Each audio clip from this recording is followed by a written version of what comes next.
Leukaemias అన్నిట్లో కూడా ఈ వైట్ సెల్స్ ఏవైతే క్యాన్సరస్ గా మారినాయో వాటిని ఎలిమినేట్ చేయాలి.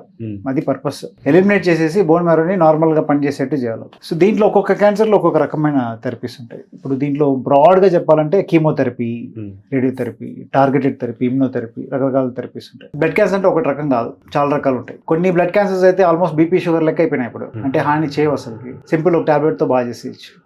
ఉదాహరణకి chronic myeloid leukaemia, acute leukaemias, ALL చాలా అగ్రెసివ్ క్యాన్సర్స్. వాటికి మల్టిపుల్ డ్రగ్స్ కీమోథెరపీ వాడే కంట్రోల్ చేయగలుగుతాం. అది కూడా 60-70% మంది కేసెస్లోనే. కొన్ని కేసెస్కి ఏంటంటే టార్గెటెడ్ థెరపీ వాడాల్సి వస్తుంది అడిషనల్గా, అట్లా ఇమ్యూనోథెరపీ వాడాల్సి వస్తుంది. కొన్ని కేసెస్లో ఏది పనిచేయవు, అప్పుడు ట్రాన్స్ప్లాంట్ వరకు వెళ్ళాల్సి వస్తుంది, బోన్ మ్యారో ట్రాన్స్ప్లాంట్ వీటిలో. సో అట్లా బ్రాడ్గా కేటగిరీస్ ఉన్నాయి. ఆ రకం బట్టి ట్రీట్మెంట్ ఉంటుంది, అవుట్కమ్స్ ఉంటాయి. మీరు తీసుకునే అదే మందులు, అదే నాణ్యమైన మందులు మెడ్ ప్లస్ బ్రాండ్స్ పై సగం ధరకే.